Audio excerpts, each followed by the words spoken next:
For centuries, stories of King Arthur and his Knights of the Round Table have stirred the human imagination with images of shining armor, sacred quests, forbidden love, and tragic destiny.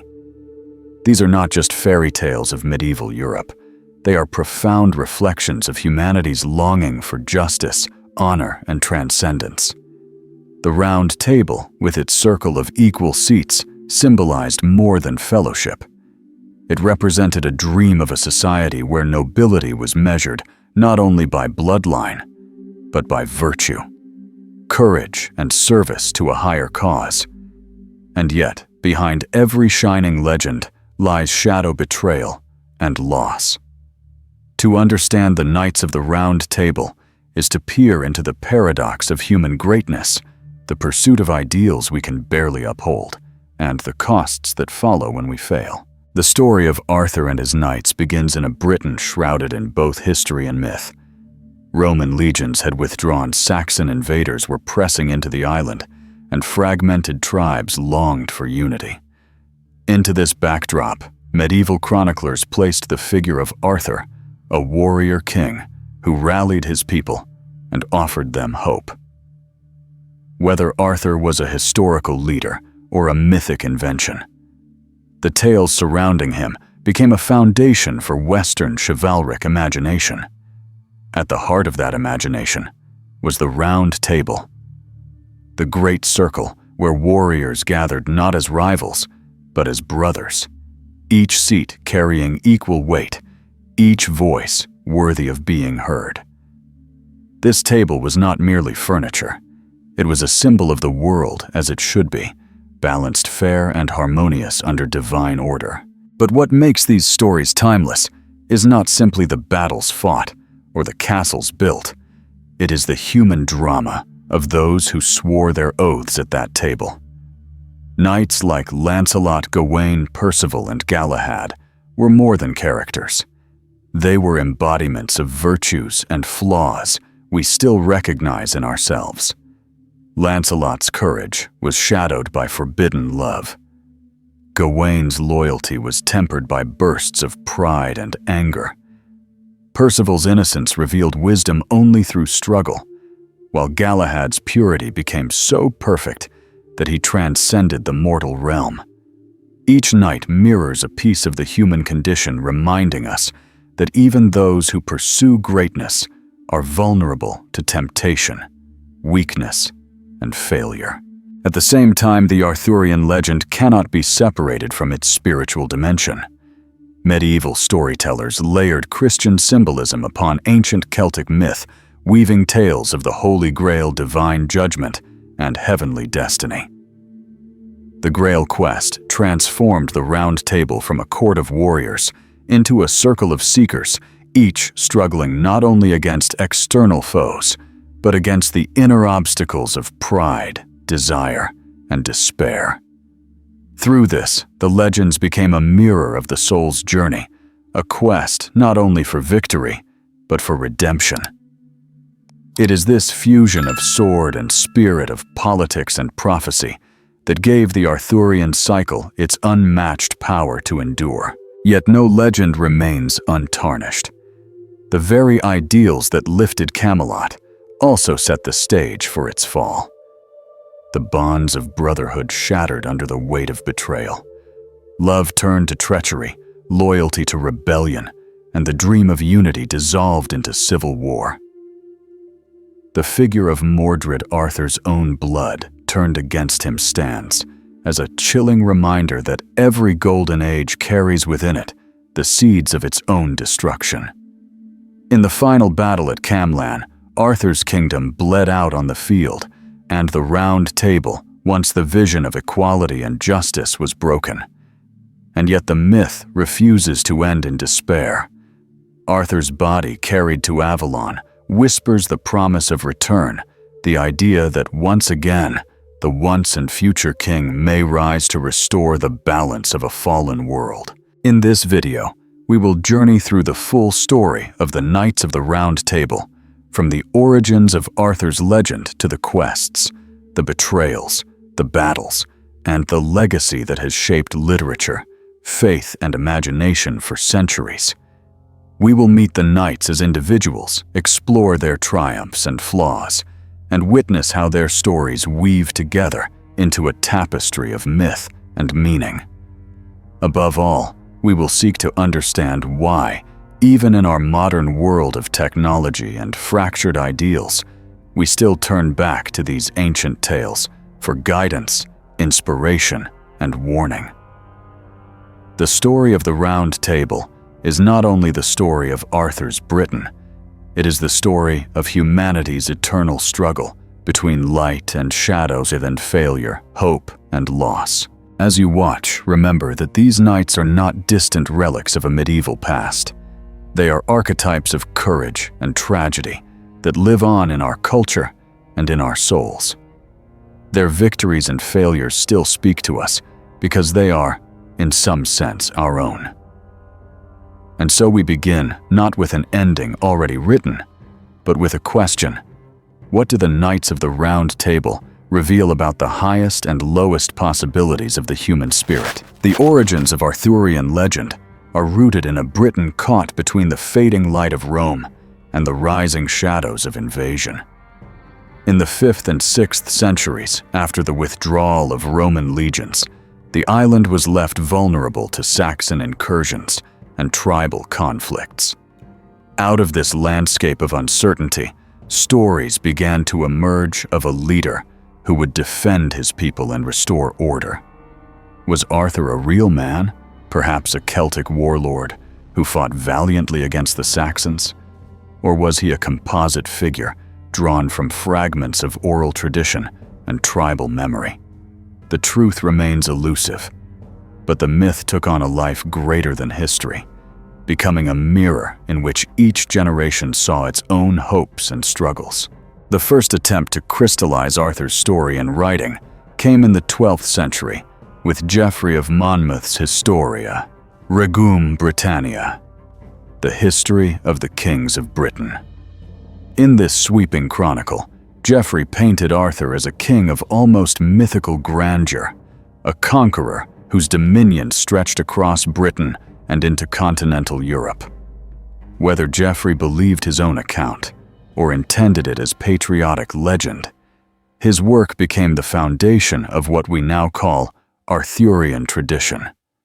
From Geoffrey's pages flowed not only the name of Arthur, but also the central images of his reign, Camelot Excalibur, and of course the Round Table itself.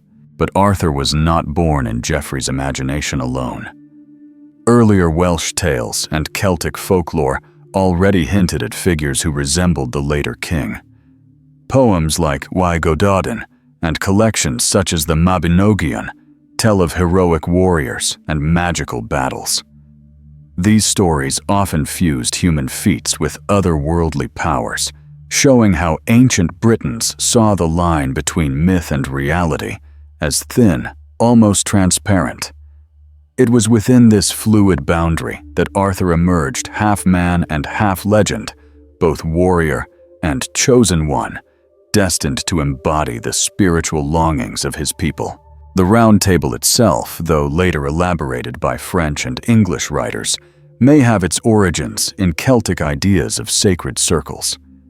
In Druidic rituals, the circle was a space of equality where no one stood above another, and every participant shared in the wisdom of the whole. Transplanted into the Arthurian framework, the circular table became a revolutionary concept for medieval society, which was rigidly hierarchical and dominated by feudal lords. To sit at Arthur's table was not to kneel beneath him, but to share in a collective mission, a vision of unity that transcended bloodlines and personal ambition. In this way, the Round Table was not just a piece of furniture, but a symbol of spiritual democracy, centuries ahead of its time. As the legend spread, it absorbed influences from across Europe.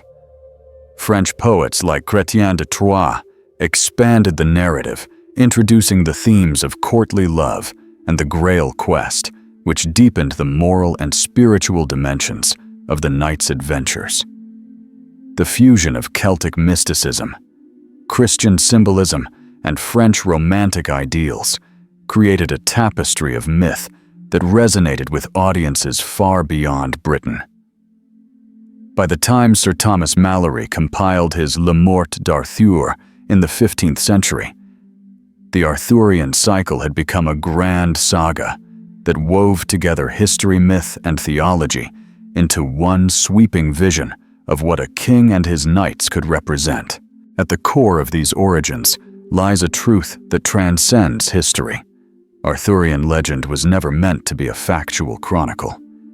It was instead a cultural scripture, a set of narratives that expressed the yearning for justice, unity, and divine guidance in a fractured world. When Saxons invaded, the legend whispered hope. When feudal wars tore Europe apart, the tales of chivalry offered a moral compass.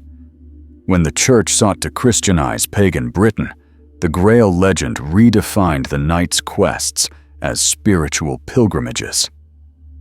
Each era reshaped Arthur and his Round Table to reflect its own anxieties and aspirations. The persistence of these stories also reveals something essential about human nature. We are drawn to heroes who rise from the ruins, to leaders who embody the ideals we cannot fully achieve ourselves. Arthur, whether historical or mythical, became a vessel for that longing. His knights became models of bravery, loyalty, and sacrifice, even as their failures warned of the dangers of pride, betrayal, and desire. The Round Table was not simply a medieval fantasy. It was an archetype of order emerging from chaos, a promise that in the darkest times, a king and his companions might yet rise to defend the light. Thus, the origins of Arthurian legend are less about a single moment in history and more about a timeless pattern. They remind us that myths grow not from certainty, but from need, from the hunger of people to believe in something greater than themselves.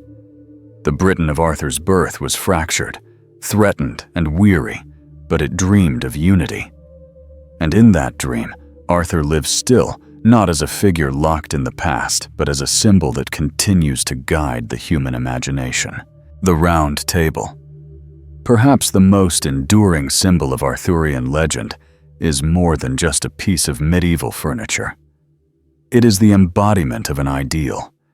In a world dominated by hierarchy, feudal privilege, and rigid chains of command, the Round Table represented something revolutionary: equality. No seat was placed at the head.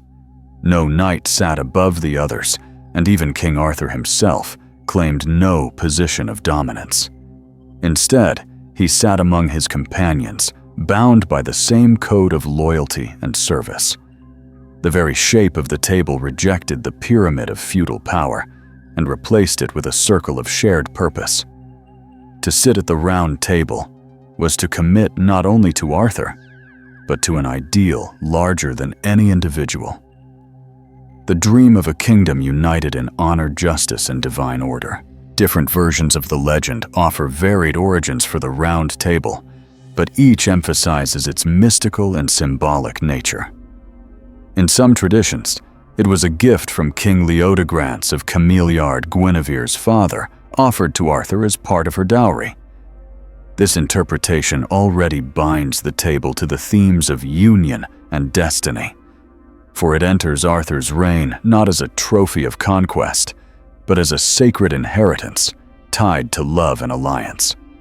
Other accounts trace its creation to Merlin, the enigmatic sorcerer and prophet who shaped Arthur's path. In this telling, the table is more than wood and craftsmanship. It is a magical construct designed as a reflection of heavenly order on earth, a circle mirroring the stars and the eternal pattern of creation. At the heart of the Round Table lay its oath, a solemn promise that each knight took upon joining Arthur's fellowship. They pledged to defend the weak, protect the innocent, honor women, and remain loyal to truth above personal gain. They vowed to pursue quests not for pride, but for the glory of God and the service of justice. This oath was no empty ritual. It was the spiritual foundation that elevated these warriors from mere fighters into guardians of a higher moral code. In this way, the Round Table was as much a covenant as it was a gathering place, binding its members into a brotherhood of shared destiny. The Round Table also held a mystical dimension that connected it to biblical tradition. Some medieval writers drew parallels between Arthur's circle of knights and Christ's circle of apostles.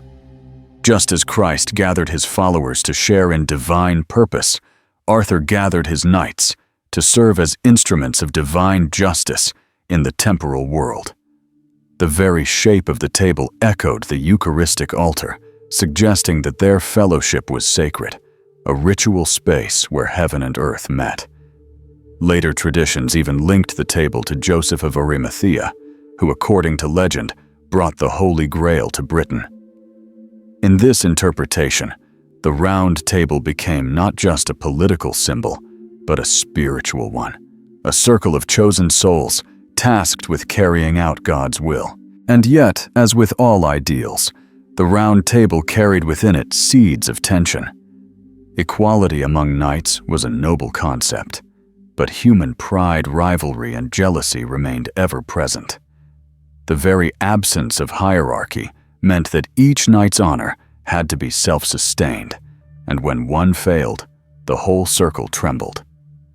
Thus, the Round Table was both a dream and a test. It revealed who could uphold the highest ideals of chivalry and who would falter under temptation.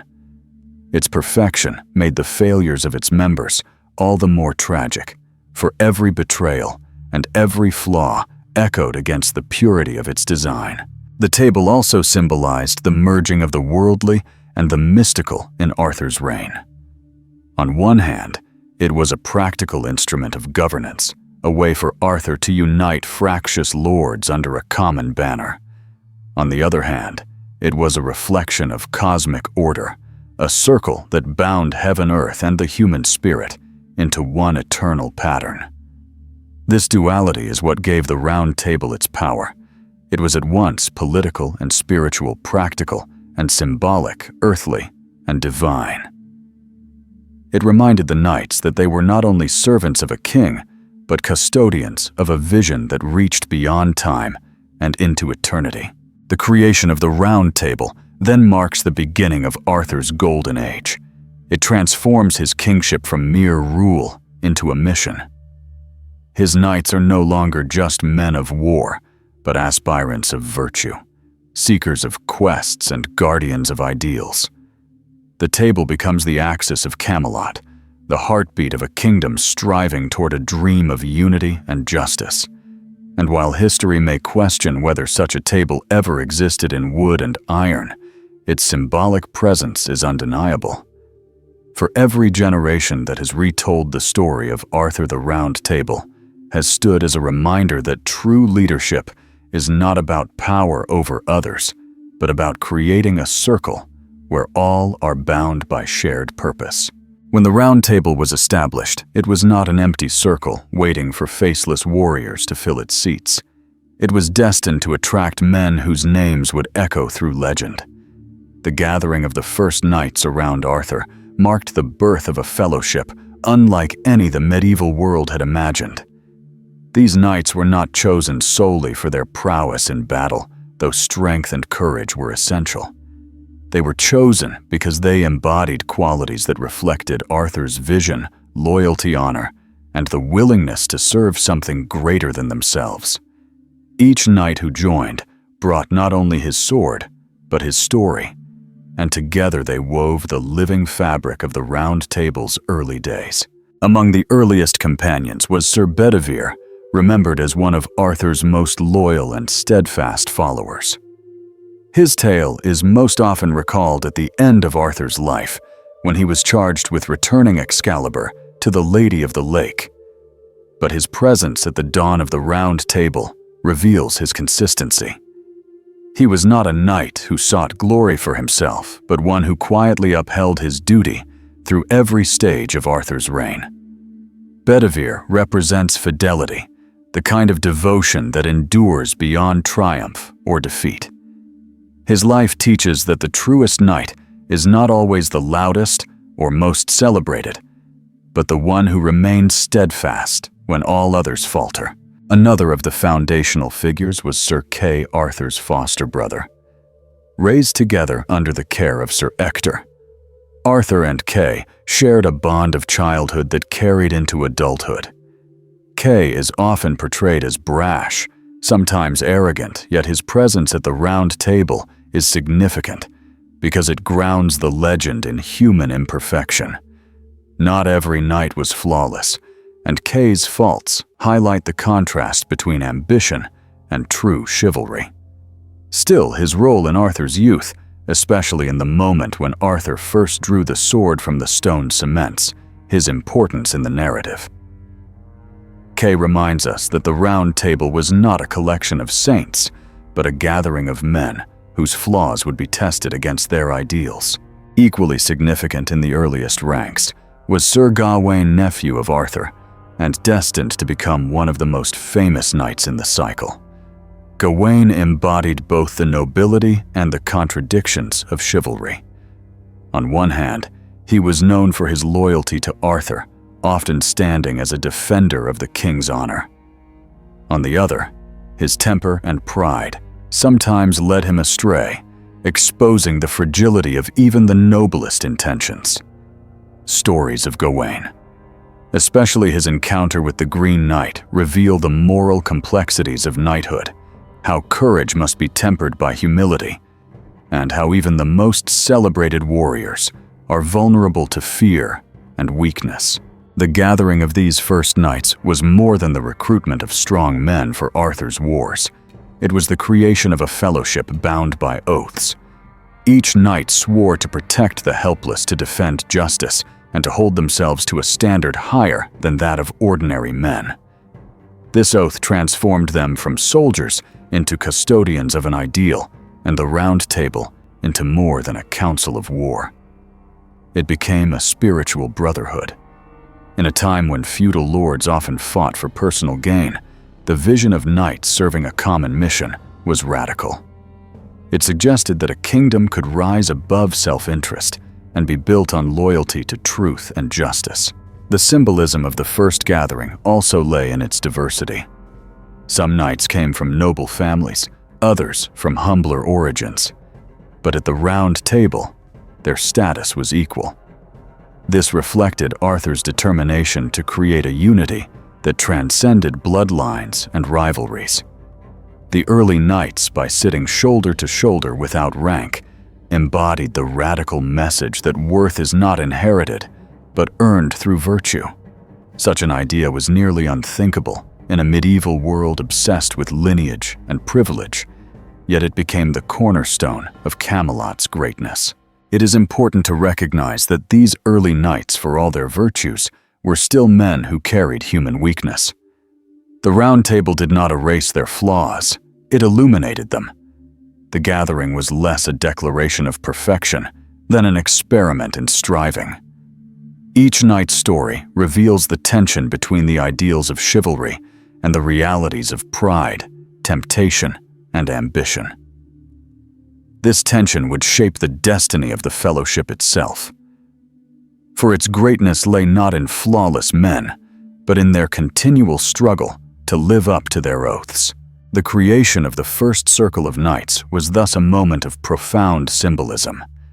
It signaled the beginning of Camelot's golden age, when Arthur's dream of a kingdom bound by honor and equality seemed attainable. Yet even in its earliest days, the Round Table carried the foreshadowing of conflict. The men who sat at it would rise to heights of glory, but they would also stumble, and in their failures, the cracks of Camelot would begin to show. Still at this beginning, the vision shone bright. The first knights gathered not as perfect heroes, but as seekers, and in their gathering, the legend of the Round Table was born. No figure of the Round Table embodies both glory and tragedy as deeply as Sir Lancelot. Introduced to the Arthurian cycle through French romances, particularly the works of Chrétien de Troyes Lancelot, quickly rose to prominence as the most celebrated of all Arthur's knights. His name became synonymous with unmatched skill in battle, unwavering courage, and a devotion to chivalric ideals that bordered on perfection.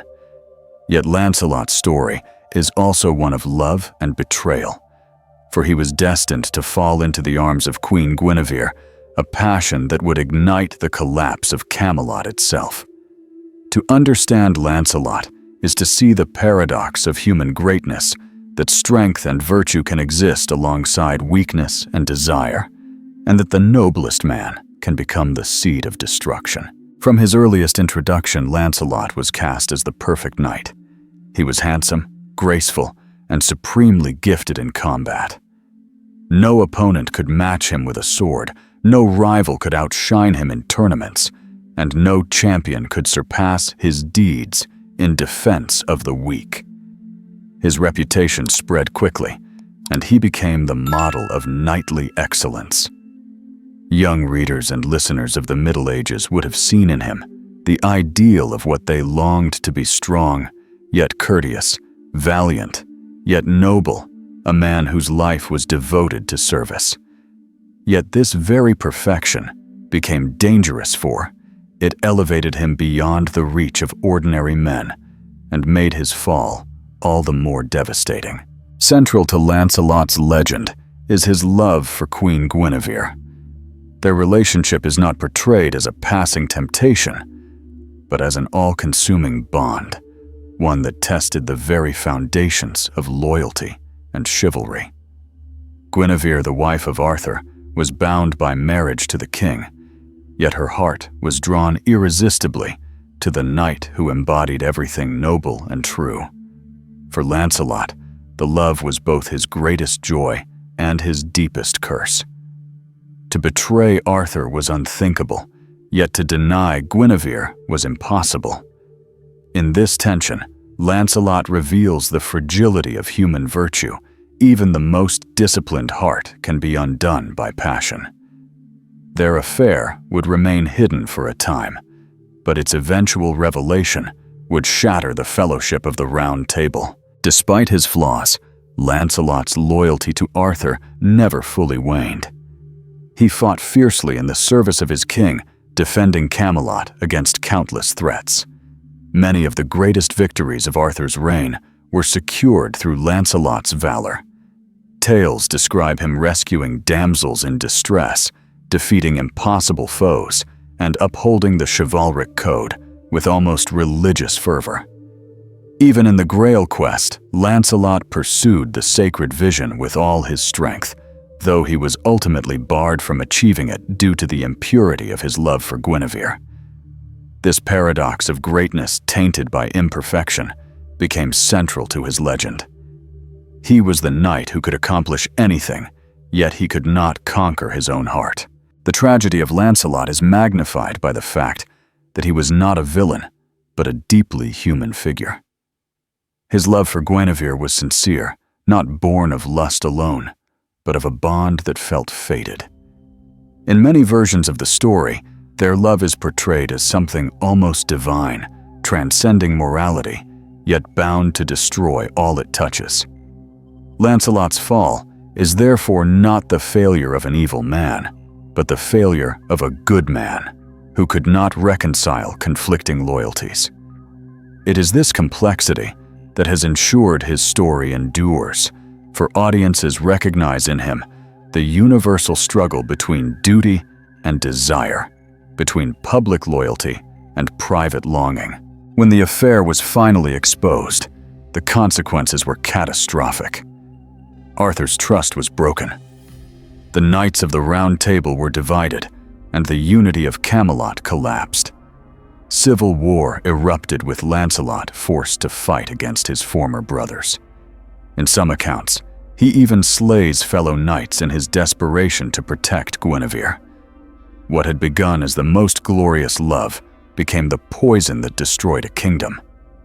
Yet even in disgrace, Lancelot's story does not end with condemnation alone. Many tales describe his later life as one of repentance. After Guinevere retreats into a convent, Lancelot himself withdraws into solitude, devoting his final years to prayer and penance. His end is marked not by further battles, but by a quiet attempt to reconcile with God, as if the perfect knight sought at last to cleanse the imperfection that haunted him. Lancelot's story teaches us that legends endure not because they show us flawless heroes, but because they show us heroes who are flawed as we are. He was the strongest knight, yet he was brought low by love. He was the most faithful servant, yet he betrayed the one he served. In his contradiction lies his humanity, and in his humanity lies the tragedy of Camelot itself. Without Lancelot, the Round Table would never have reached its glory. Yet because of Lancelot, it could not endure. He is both its greatest ornament and its undoing, a reminder that no circle, however noble, can escape the weaknesses of the human heart. If Arthur was the heart of Camelot, and Lancelot its shining sword, then Guinevere was its soul. Beautiful, enigmatic, and fated to play both muse and destroyer in the great cycle of Arthurian legend. No figure reveals more clearly the double-edged power of love and loyalty than the queen who sat beside Arthur, yet loved another. Her story is not simply one of betrayal, as some moralists have painted it, but one of complexity, symbolism, and consequence. She is at once the crown jewel of Arthur's court, the inspiration of knights, the embodiment of feminine strength, and the catalyst of Camelot's undoing. To dismiss Guinevere as merely unfaithful is to miss the deeper truth she was, the test by which both men and ideals were measured, and through her, the Round Table's dream was revealed to be as fragile as it was glorious. From the moment of her marriage to Arthur, Guinevere symbolized unity and prosperity. In many versions of the legend, her dowry included the Round Table itself, a gift from her father that would become the foundation of Camelot's fellowship. Thus, her presence at Arthur's side was woven into the very fabric of the kingdom's destiny. As queen, she presided over a court renowned for its refinement, grace, and culture. She embodied the ideals of courtly love, a medieval tradition that elevated women to the role of inspirers of virtue. Knights fought not only for king and country, but for the honor of the queen, whose favor was seen as a blessing that sanctified their quests. In this sense, Guinevere was not merely a passive figure, but an active source of Camelot's chivalric fire. Yet her role as inspirer could not be separated from her role as disruptor. Her love for Lancelot, though concealed in secrecy, became the great paradox of Arthur's reign. On one hand, it inspired some of Lancelot's greatest deeds, for his devotion to Guinevere drove him to ever greater displays of valor. On the other hand, the forbidden nature of their bond planted the seeds of discord within the Round Table. This duality reflects a timeless truth about human passion. It can elevate and ennoble, but it can also destabilize and corrupt. In Guinevere's love, we see both the power of inspiration and the peril of desire unchecked by duty. Different storytellers treated Guinevere with varying degrees of sympathy. In some accounts, she is portrayed as weak, easily swayed by passion, and culpable in the betrayal of Arthur. In others, she is presented as tragic, caught between two men who embodied different aspects of her heart. Arthur, the just and noble king, and Lancelot, the peerless knight, whose love burned with irresistible intensity. Seen in this light, her story is not one of villainy, but of inevitability, for she represented the human heart torn between duty and longing. By placing her at the center of the love triangle, medieval writers gave voice to the conflicts of loyalty and desire that have haunted humanity across cultures and centuries. Guinevere's influence extended beyond her personal relationships. As queen, she held a symbolic role in the balance of Camelot itself. In many myths and folklore traditions, the health of the land was tied to the fidelity and purity of its queen. When harmony prevailed, the kingdom flourished. When discord entered the royal marriage, the land suffered. This archetypal pattern echoes through Guinevere's tale, for the exposure of her affair with Lancelot coincided with the unraveling of Arthur's dream. The betrayal was not merely personal, but cosmic in its implications. It broke the sacred harmony of king, queen, and kingdom, and once fractured the unity of Camelot, could not be restored. Her later years reflect another dimension of her story. In several versions after the fall of Camelot, Guinevere retreats into a convent, dedicating her remaining life to repentance and prayer. This act does not erase her role in the kingdom's collapse, but it reveals her awarenesses of the weight of her choices. She too was not immune to remorse, and her withdrawal into religious devotion offers a final note of humility. Just as Lancelot sought penance after his fall, so too did Guinevere seek peace in renunciation. Their parallel paths of regret emphasize the tragic symmetry of their love. It burned too brightly to endure, and its ashes were sanctified only in separation. Ultimately, Guinevere must be understood not as a mere player in a scandal, but as a symbol of the forces that shape human destiny.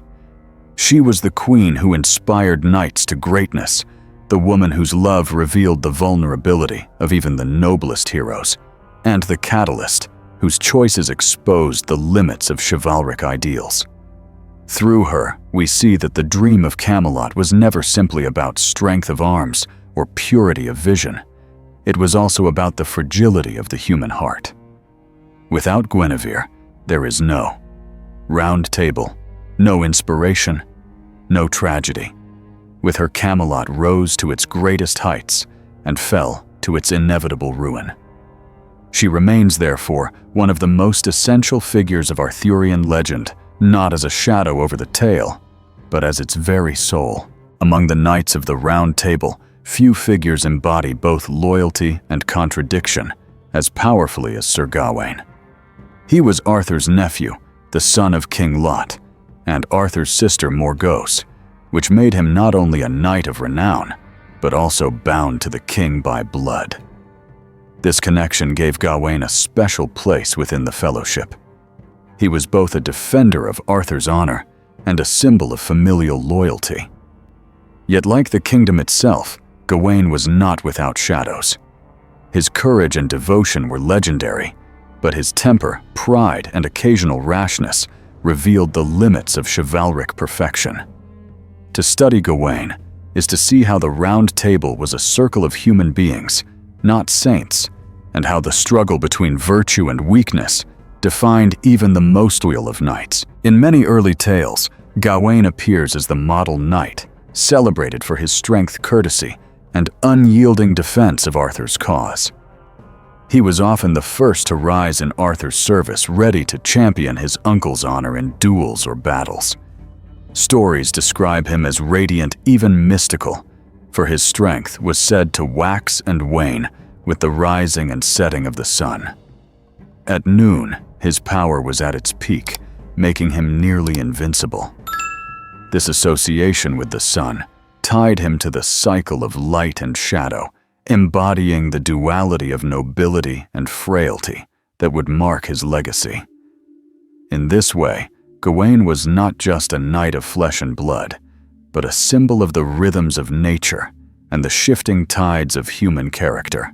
The most famous tale of Gawain is undoubtedly Sir Gawain and the Green Knight, a masterpiece of medieval literature that captures the complexity of his character. In this story, a mysterious green figure challenges Arthur's court to a seemingly impossible game. Any knight may strike him with an axe, but 1 year later, the knight must receive the same blow in return. Gawain accepts the challenge, beheading the Green Knight, only to see his opponent pick up his severed head and remind him of the bargain. The tale that follows is not merely an adventure, but a spiritual test. Gawain sets out to fulfill his promise, facing temptation, fear, and the weight of his own mortality.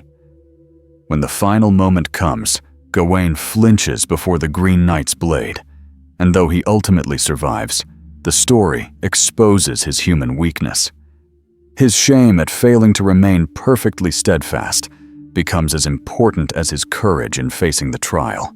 The Green Knight forgives him, but Gawain never forgives himself, wearing a green sash as a reminder of his imperfection. Through this story, we see that the truest test of a knight is not whether he wins battles, but whether he confronts his flaws with honesty. Gawain's loyalty to Arthur was unquestionable, yet his fierce devotion sometimes hardened into dangerous pride. In the later cycles of the legend, when the affair between Lancelot and Guinevere was exposed, Gawain became one of Lancelot's fiercest enemies. He refused to forgive the knight who had dishonored the king and, in some accounts, slain his brothers. His vendetta escalated into relentless pursuit, fueling divisions within the Round Table and hastening Camelot's collapse. In these stories, Gawain's loyalty, which had been his greatest strength, became a destructive force.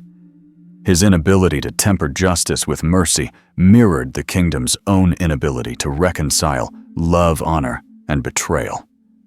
Thus, his character reveals the tragic truth that even virtues, when unchecked, can contribute to ruin. Despite his flaws, Gawain remained one of the most beloved figures of Arthurian tradition. His humanity made him relatable, and his willingness to acknowledge his failures set him apart from knights who clung to false pride. He was not Galahad, pure and untouchable. He was a man who wrestled with anger, temptation, and grief, yet continued to serve his king with all the strength he had. His journey demonstrates that the Round Table was not meant to be a gathering of flawless heroes, but a fellowship of striving souls, each embodying the paradox of human nobility and weakness. Gawain's honesty and failure made his story as instructive as his victories in battle. Ultimately, Gawain stands as both a loyal nephew and a tragic figure whose virtues and flaws intertwined like light and shadow. He reflects the heart of the Arthurian paradox that even the noblest knight is still human, bound to stumble under the weight of impossible ideals. His legacy reminds us that loyalty, while essential, must be balanced with wisdom, and that true greatness lies not in perfection, but in the courage to face one's imperfections. In Gawain's story, we see both the brilliance of Camelot's golden age and the shadows that foretold its fall. If Sir Lancelot embodied passion and Sir Gawain revealed the tensions of loyalty, then Sir Percival stood for innocence, the unshaped soul whose purity opened the path to wisdom. Among the knights of the Round Table, his story is among the most spiritually charged, for it is through Percival that the Grail quest first emerges as the defining journey of Arthur's fellowship. Unlike many of the seasoned warriors at the table, Percival began as a naive boy raised in the wilderness, sheltered by his mother from the violent world of knights and battles. His introduction into Camelot was not the entrance of a polished champion, but of an innocent seeker whose very lack of worldly cunning prepared him for the mysteries that others could not grasp. His tale reminds us that the path to spiritual vision often begins not with sophistication, but with simplicity. When Percival first arrived at Arthur's court, he was mocked for his ignorance. He did not understand the codes of etiquette, nor did he dress in shining armor. He stumbled through the manners of knighthood like a child imitating what he barely comprehended. Yet Arthur recognized something deeper in him, a raw sincerity and untainted heart. This quality made him uniquely suited for the challenges ahead, for while other knights pursued glory, Percival pursued meaning. His simplicity, which others derided, became his greatest strength, showing that sometimes the pure in heart are closer to the divine than the wise in their own conceit. The Grail quest, introduced in the French romances, elevated the Arthurian legend from stories of earthly battles to a spiritual epic. The Holy Grail, often depicted as the cup used by Christ at the Last Supper, or the vessel that caught his blood at the crucifixion, became the ultimate symbol of divine grace. To seek the Grail was to seek direct communion with God, a vision of the eternal truth beyond the corruption of the world.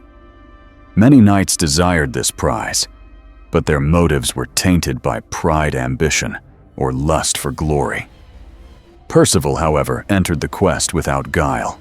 His heart was uncorrupted, and though his journey would expose his failings, it also revealed his potential to grasp what others could not. The most famous moment of Percival's story occurs when he first encounters the Grail. In Chrétien de Troyes' unfinished romance, Percival visits the castle of the Fisher King, a wounded guardian whose land is wasting away. During the meal, a strange procession passes before him, a bleeding lance, mysterious candelabra, and finally, the Grail itself, radiant with light.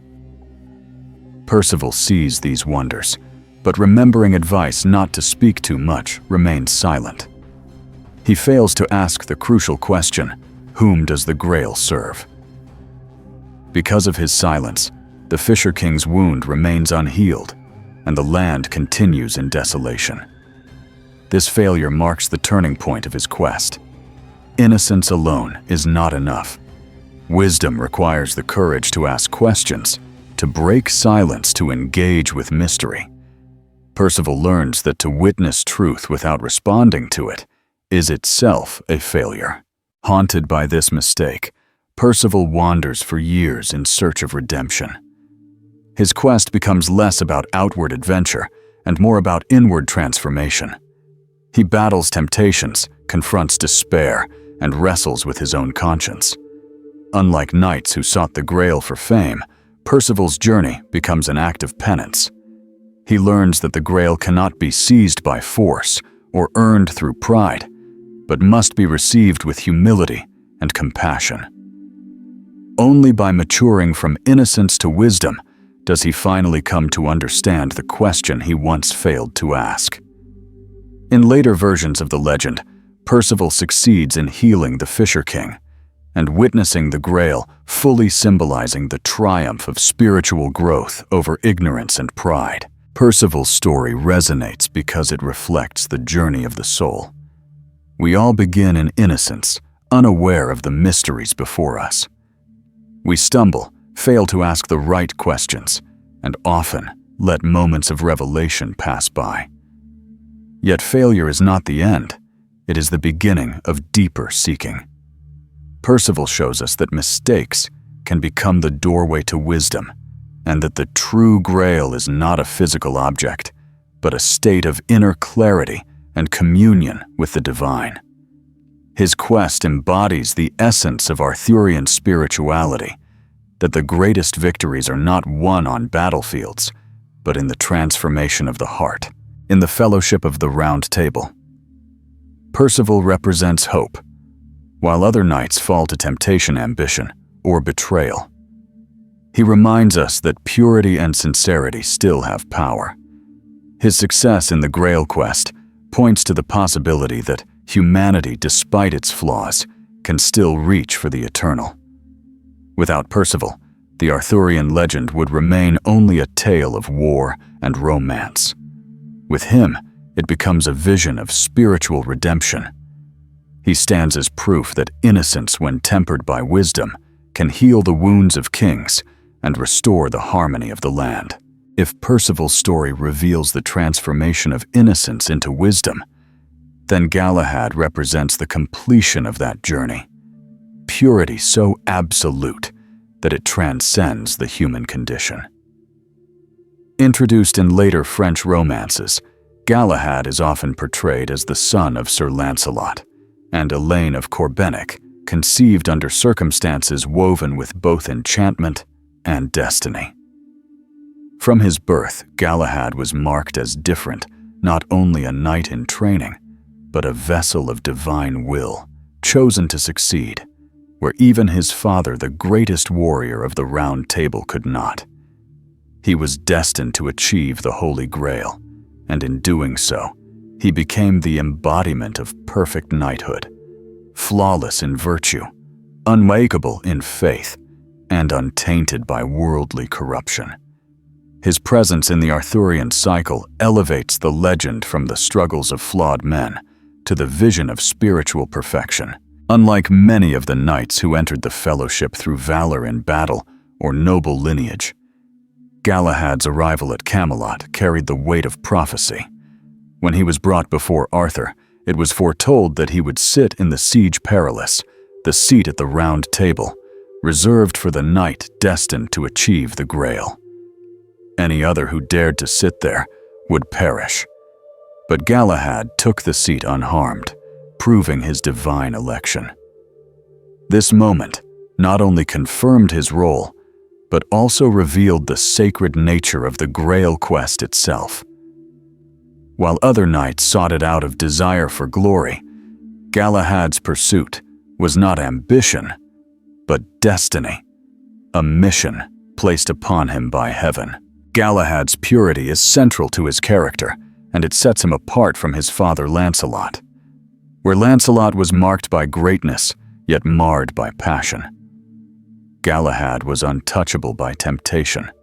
His chastity was not a limitation, but a source of power, enabling him to perceive what others could not. In the romances, this purity is what allowed him to achieve visions of the Grail that blinded or destroyed other knights. He could see the Grail not as a distant mystery, but as a direct revelation of divine truth. In this way, Galahad embodies the archetype of the saint within the circle of warriors, a man whose strength came not from his sword, but from his soul. Yet Galahad's story also raises profound questions about the nature of perfection. His flawlessness made him untouchable, but it also distanced him from the other knights whose struggles and failures reflected the human condition. While we can admire Galahad, can we truly relate to him? His success in the Grail quest came not through growth as with Percival, but through an innate holiness that others could never attain. This makes him both inspiring and alien. He is the dream of what humanity could be, but rarely is. In this tension, the legend suggests that the Grail's perfection may not be meant for everyone, but for the few who embody heaven's purity on earth. The culmination of Galahad's journey is one of the most transcendent moments in Arthurian tradition. After countless trials, he beholds the Grail in its fullness, experiencing direct communion with the divine. Unlike other knights who glimpse it partially or fail altogether, Galahad's vision is complete. He becomes so filled with divine grace that he no longer belongs to the mortal world. In many versions, he ascends to heaven, his mission fulfilled, leaving behind the earthly realm to dwell in eternal light. His departure marks not only the climax of the Grail quest, but also the reminder that perfection cannot remain in a flawed world. Once achieved, it withdraws, leaving the others to grapple with their own imperfections. Galahad's story enriches the larger Arthurian cycle by showing the highest possible ideal of knighthood. He is the counterpoint to the failings of Lancelot, the struggles of Gawain, and even the innocence of Percival. Together, these knights represent the spectrum of human aspiration, from the flawed but valiant to the seeker learning through failure to the saint, who embodies unbroken purity. Galahad completes the circle, demonstrating that the Grail is not only a symbol of redemption, but of transcendence, the possibility of humanity rising beyond its limits into divine communion. For the Round Table, however, Galahad's perfection was both a triumph and a loss. His success meant that others failed, and his ascension left the fellowship diminished. The Grail quest scattered the knights, broke their unity, and foreshadowed the decline of Camelot. In this sense, Galahad's victory was bittersweet. It revealed the ultimate purpose of the Round Table, but also marked the beginning of its end. Once the Grail had been achieved, the dream of Camelot could not hold together. Galahad's story thus reminds us that perfection, while beautiful, can also destabilize the imperfect world in which it appears. In the grand arc of Arthurian legend, Galahad stands as the luminous ideal, the knight who touched heaven. His story does not erase the flaws of others, but casts them into sharper relief, showing how most of us live in the space between failure and aspiration. Galahad reached the summit, but his perfection could not remain. For us, his tale is not a command to become flawless, but an invitation to seek purity of heart in the midst of imperfection, to pursue the Grail not as a prize, but as a path. If Galahad represented the shining pinnacle of knightly virtue, then Mordred embodied its darkest shadow. His name is synonymous with treachery, and his role in Arthurian legend is nothing less than catastrophic. The betrayer who brought down Camelot and shattered the Round Table. Unlike other knights whose flaws were balanced by moments of redemption, Mordred's story is defined by rebellion, ambition, and the ultimate betrayal of kinship. He was not an outsider invading Camelot, but a blood relative often described as Arthur's illegitimate son or nephew, born of a union steeped in sin and secrecy. This connection makes his betrayal all the more devastating, for he did not simply destroy a kingdom. He betrayed his own blood. His story is a stark reminder that the greatest dangers often arise not from without, but from within. The origins of Mordred vary across traditions, but most accounts agree that his birth was marked by darkness. In some versions, he is the son of Arthur and his half-sister Morgause, a union the king did not recognize at first. When Arthur learned of a prophecy that a child born of such an incestuous bond would one day bring about his downfall, he attempted to destroy the infant. Yet fate cannot be so easily thwarted, and Mordred survived, growing into the very figure the prophecy had foretold. This element of his story reveals one of the recurring themes of Arthurian legend, the inevitability of destiny. Just as Arthur was fated to rise, Mordred was fated to rebel. The kingdom's glory contained within it the seed of its destruction, and Mordred was that seed made flesh. At the Round Table, Mordred's presence was a constant source of tension. Some tales describe him as cunning and persuasive, a knight whose words could turn allies into enemies. Others portray him as openly resentful, a man who wore loyalty as a mask while plotting betrayal in secret. Unlike Lancelot, whose divided heart still held love for Arthur, even as he strayed, Mordred's loyalty was hollow. He saw in Camelot not a dream to protect, but a prize to seize. His ambition was not tempered by ideals of chivalry or service. It was raw hunger for power, driven by bitterness and resentment. This made him uniquely dangerous, for he could exploit the fractures within the Round Table and widen them until the fellowship collapsed. The moment of Mordred's betrayal is one of the most dramatic turning points in Arthurian tradition.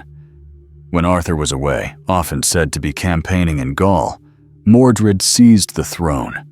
He declared himself king, sometimes even attempting to wed Queen Guinevere to solidify his claim. This act was not just treason, but sacrilege, a direct assault on the sacred bonds of loyalty, marriage, and kinship. By usurping Arthur's place and pursuing Guinevere, Mordred attacked both the political and spiritual core of Camelot. His actions revealed that the Round Table's ideals of unity and loyalty had been eroded from within. The kingdom that had once embodied justice and equality now stood fractured, betrayed by one of its own. The final confrontation between Arthur and Mordred took place at the Battle of Camlan, the legendary clash that brought the Golden Age to an end. Accounts vary in detail, but all agree on its tragic outcome. Father and son or uncle and nephew struck each other down in a mutual act of destruction. Arthur mortally wounded Mordred, but not before Mordred delivered a fatal blow to the king. In this moment, prophecy was fulfilled, and the dream of Camelot was shattered. The field of Camlan became the grave of the Round Table, a place where loyalty was drowned in blood, and the vision of unity dissolved into ruin. Mordred's role in the legend is often cast as purely evil, yet his presence serves a deeper symbolic function. He represents the inevitability of decay within human institutions, no matter how noble their beginnings. Just as pride corrupted Lancelot and desire tested Guinevere, ambition consumed Mordred. His betrayal was not an isolated act, but the culmination of the cracks that had been forming within the Round Table for years. In this sense, Mordred is less the cause of Camelot's fall than its final expression, the embodiment of the flaws that lay hidden beneath its shining surface. He was the shadow that every golden age casts the darkness that waits for the right moment to strike. And yet, as destructive as his story is, Mordred's presence ensures that Arthurian legend endures as tragedy, not merely romance. Without Mordred, the tale might have ended in endless quests and victories. With him, it becomes a story of rise and fall of glory, undone by betrayal of ideals, broken by ambition. In him, we confront the sobering truth that no circle, however noble, can escape the corruption of the human heart. He is the reminder that even the brightest dreams are vulnerable, and that betrayal from within can undo what no enemy from without could conquer. Mordred's doom was not only his own, it was the doom of Camelot itself. No figure looms over the Arthurian world with more mystery and influence than Merlin the Wizard, whose counsel and power shaped the destiny of Arthur and his knights. He is at once prophet-magician and advisor, a being who moves between the realms of men and the unseen forces of fate. Without Merlin, there would be no Arthur, no Excalibur, no Round Table. He is the architect of Camelot's golden age, yet his story is also one of tragedy, for even the greatest seer cannot escape the inevitability of destiny. To understand the Round Table's rise and fall, we must first understand Merlin, the man who guided it into existence, and then vanished before its collapse. Merlin's origins are as enigmatic as his character. In some traditions, he is described as the child of a mortal woman and a demonic spirit, conceived in a union that was meant to produce a servant of darkness.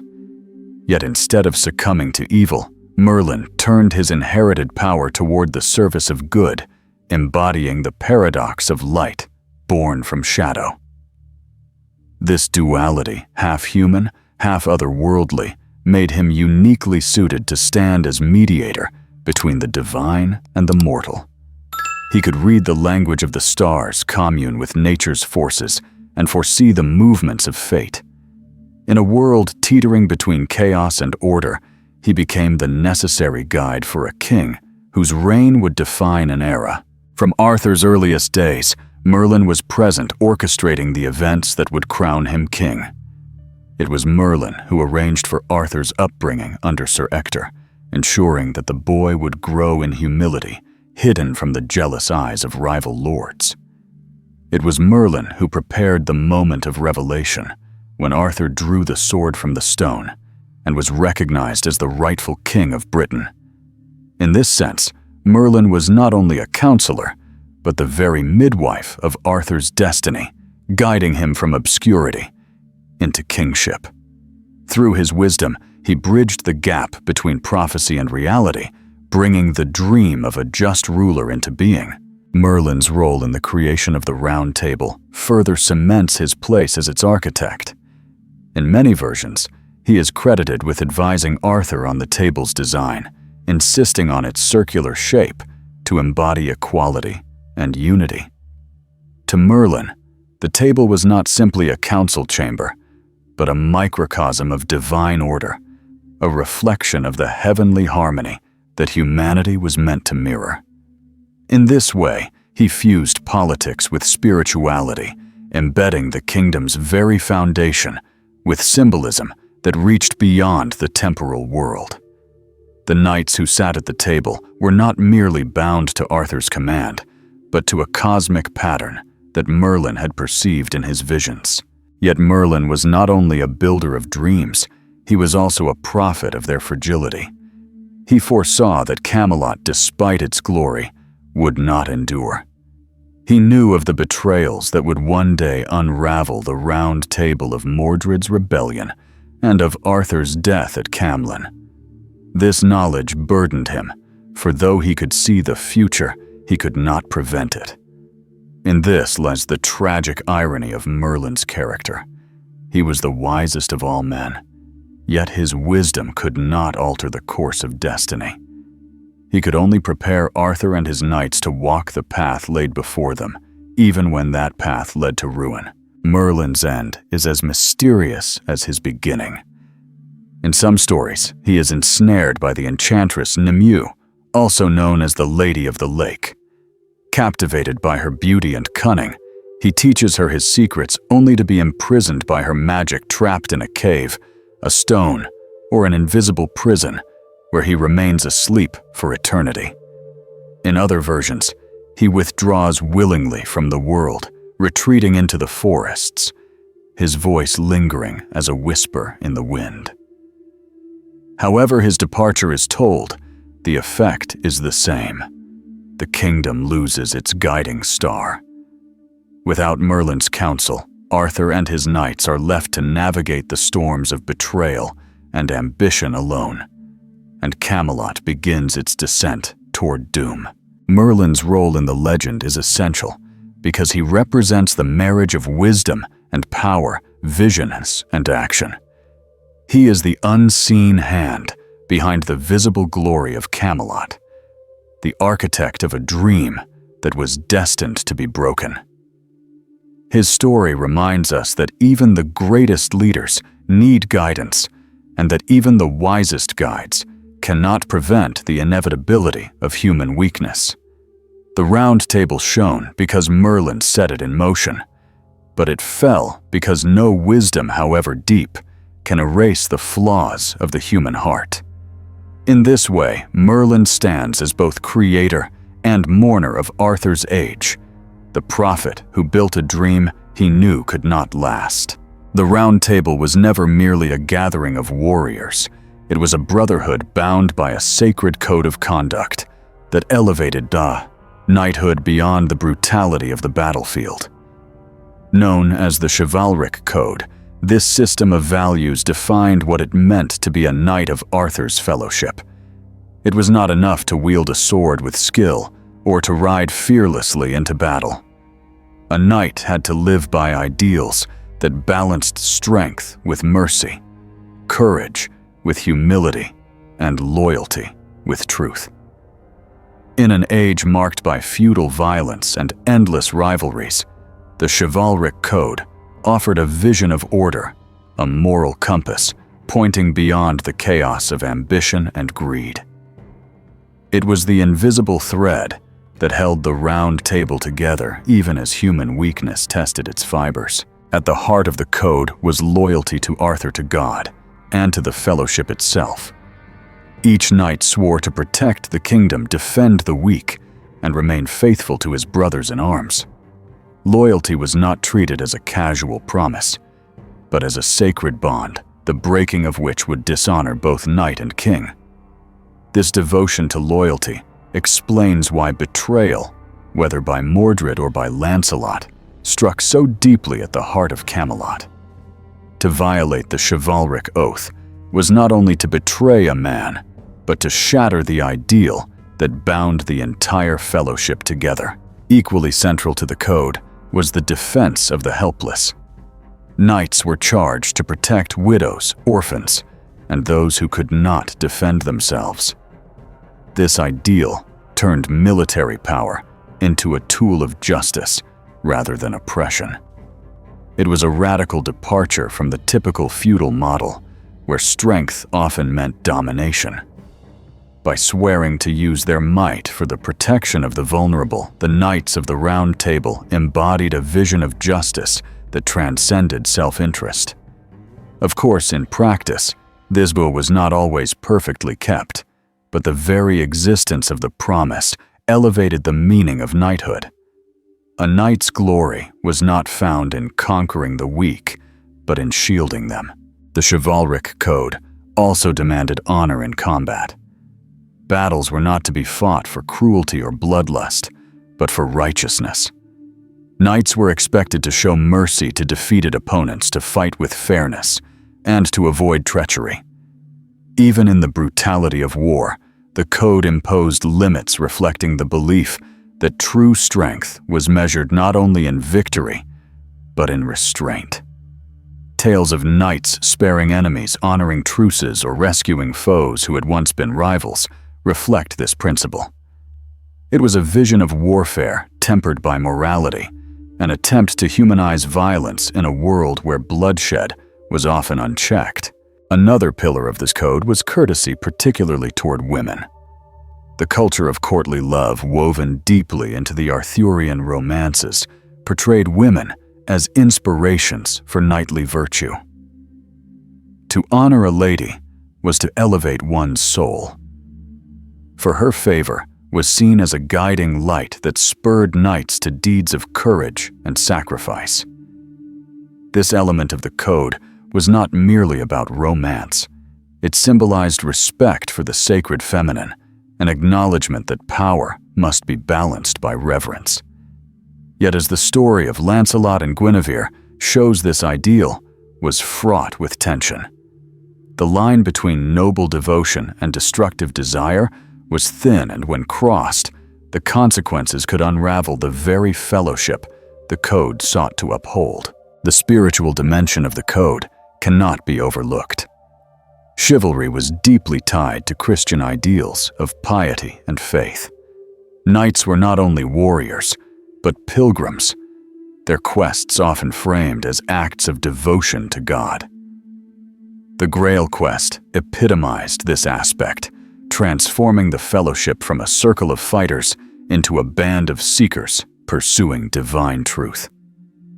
To be a knight was to be both soldier and saint, a paradox that demanded the impossible. It is this impossibility that gives the code its tragic beauty. It set an ideal so high that no man could fully embody it. In striving toward it, the knights revealed the noblest dimensions of the human spirit. The tension between ideal and reality is what makes the chivalric code so central to the Arthurian story. The knights swore to uphold justice, yet they fell into pride. They vowed loyalty, yet betrayal fractured their unity. They pledged to honor women, yet passion destroyed them. In this way, the code was not simply a rule book, but a mirror exposing the gap between humanity's aspirations and its failures. The glory of the Round Table lay not in achieving perfection, but in striving toward it, even when the striving ended in tragedy. Ultimately, the chivalric code was the foundation on which Camelot was built, and the measure by which it fell. It transformed knighthood from brute force into a spiritual calling, and it offered a vision of society bound not by fear, but by honor. Yet it also revealed the fragility of ideals in the face of human weakness. The Round Table could shine because of the code, but when the code was broken, its light faded. The story of Arthur's knights reminds us that true greatness lies not in power alone, but in the relentless pursuit of justice, mercy, and truth, even when we fail to reach them. The life of a knight at the Round Table was not defined by quiet council meetings or endless feasts in Arthur's hall. It was defined by trials, tournaments, and acts of valor that tested their strength, courage, and loyalty to the code they had sworn to uphold. Camelot was a place of ideals, but those ideals had to be proven on the field, where steel clashed, blood was spilled, and reputations were forged. The knights' stories are filled with contests of arms, epic duels, and trials that blended the physical with the moral. Through these deeds, the Round Table did not remain a static symbol, but became a living arena where the drama of honor and failure played itself out again and again. One of the most common settings for knightly valor was the tournament. Unlike the modern notion of sport, medieval tournaments were dangerous, often deadly affairs that combined spectacle with training for war. For the Knights of Arthur's court, tournaments were more than contests. They were stages where one's honor was put on display. Victories in such events elevated not only the knight, but the glory of Camelot itself. Lancelot, Gawain, and other celebrated figures often dominated these fields, their skill in jousting and combat becoming legendary. Yet the tournaments were not only about triumph, they also revealed the risks of pride, as knights sometimes pursued personal glory at the expense of humility and loyalty to the code. In this sense, the tournament was both a crucible of valor and a mirror of human weakness. Beyond the tournament, trials of valor often took the form of quests or duels demanded by honor. A knight might be called upon to rescue a captive lady, defend a kingdom from invaders, or fight a challenger who had insulted Arthur's throne. These trials were rarely simple battles. They carried moral weight. To refuse such a challenge would be to abandon one's oath, but to accept meant facing death without hesitation. The knights who emerged victorious from these trials were celebrated not only for their strength, but for their adherence to principle. They fought not for themselves, but as representatives of the Round Table, their victories reinforcing the fellowship's standing as the model of justice and nobility. Many of these stories blur the line between valor and the supernatural. Knights often faced adversaries who were more than mortal giants, enchanted warriors, or beasts imbued with mystical power. These encounters elevated their deeds from mere military skirmishes to symbolic battles between good and evil, order and chaos. When Sir Gawain defeated giants, or Lancelot overcame magical enchantments, the stories suggested that true knighthood was not only about physical prowess, but about the courage to face forces beyond human understanding. These tales gave the Round Table a mythic quality, showing the knights as protectors not just of Britain, but of the cosmic balance itself.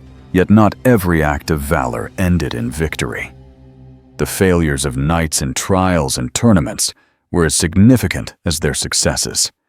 Defeats served as lessons, exposing arrogance, impatience, or lack of faith. A knight might win countless battles, yet falter in a moment of moral testing, revealing that valor without humility was hollow. Such failures underscored the fragility of Camelot's dream, reminding both knights and listeners that ideals are difficult to uphold in a world full of temptation and pride. Even the most celebrated heroes, when measured against the highest ideals, often fell short. These moments of weakness, however, deepened the legend, making the knights more human, and their struggles more relatable. The cumulative effect of these trials, tournaments, and deeds of valor was to weave the identity of Camelot into the very fabric of legend. The Round Table became not only a place of counsel, but a proving ground where ideals were tested in the fire of combat. Each knight's story, whether of triumph or failure, added to the mythic tapestry, creating a legacy that inspired generations long after the swords were laid down.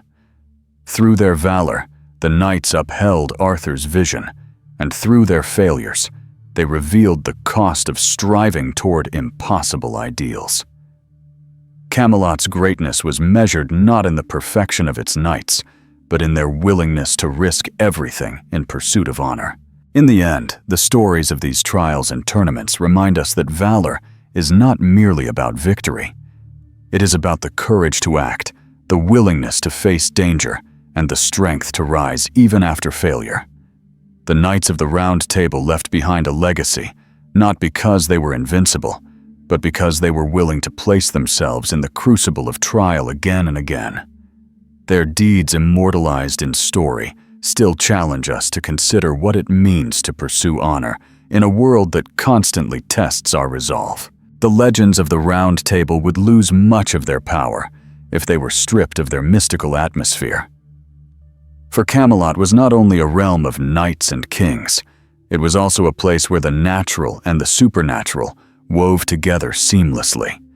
The Arthurian world is populated with enchantresses, mystical artifacts, and mysterious beings who shape the fates of men. Magic in these tales is not merely a set of tricks or spells, but a manifestation of forces that reflect both the divine and the dangerous. It is at once alluring and perilous, capable of granting glory or bringing destruction. The presence of the supernatural reveals that the struggles of Arthur and his knights were never simply political or military. They were battles on a cosmic stage where unseen powers shaped human destiny. Foremost among the magical figures was Merlin, whose influence extended far beyond counsel and prophecy. His knowledge of enchantments, his ability to shape events, and his connection to forces beyond human understanding made him the architect of Camelot's rise. Merlin's very existence symbolized the ambiguous role of magic. Though born of a demonic heritage, in some versions he used his power to guide Arthur toward justice and unity. Yet even Merlin, the greatest of magicians, could not escape the snares of enchantment. For he was ultimately trapped by Nimue, the Lady of the Lake, whose beauty and cunning overcame his wisdom. This episode highlights the double-edged nature of magic. It is both a gift and a danger capable of uplifting, but also enslaving those who wield it. Among the most famous supernatural presences in the legend is Morgan Le Fay, Arthur's half-sister, and one of the most complex figures in the cycle. In some accounts, she is a healer and protector, embodying wisdom drawn from ancient traditions. In others, she is a schemer who uses her magical skills to undermine Arthur and his knights. This ambiguity reflects the broader medieval view of magic as a force that could be aligned with good or corrupted by malice. Morgan's shifting roles across the stories demonstrate how female power was both revered and feared, admired for its wisdom, yet condemned when it challenged male authority. Through her, we see how the supernatural often carried the deeper tensions of the society that created these tales. Magic also manifested through sacred objects, most notably Excalibur and the Holy Grail. Excalibur, Arthur's sword, was no ordinary weapon, but a blade infused with divine or mystical power. In some versions, it was given to Arthur by the Lady of the Lake, shimmering with otherworldly brilliance. The sword symbolized authority and justice, marking Arthur as chosen by higher powers. Its scabbard, often overlooked, was said to possess even greater magic, protecting its wearer from harm. To lose it was to lose divine favor. Similarly, the Holy Grail stood as the ultimate supernatural object, representing the presence of God on earth. Unlike Excalibur, which gave temporal power, the Grail promised eternal truth and spiritual fulfillment. Together, these artifacts remind us that in Arthur's world, objects were not inert, but charged with destiny. Supernatural trials also played a central role in shaping the stories of the knights. Gawain's encounter with the Green Knight, for instance, is not just a duel, but a mystical test of courage, honesty, and mortality. The Green Knight himself, with his unearthly appearance and regenerative powers, represents nature's eternal cycle, a force beyond human control. Percival and Galahad's encounters with visions of the Grail demonstrate that mystical experiences were as much about inner purity as external achievement. These stories reveal that magic in the Arthurian cycle often functioned as a moral crucible, testing the soul as much as the sword. Yet the presence of magic also foreshadowed Camelot's fragility. The reliance on supernatural powers hinted that human strength and virtue alone were insufficient to sustain the dream of the Round Table. When Merlin vanished, when Morgan turned to schemes, when the Grail withdrew from the world, the kingdom began to unravel.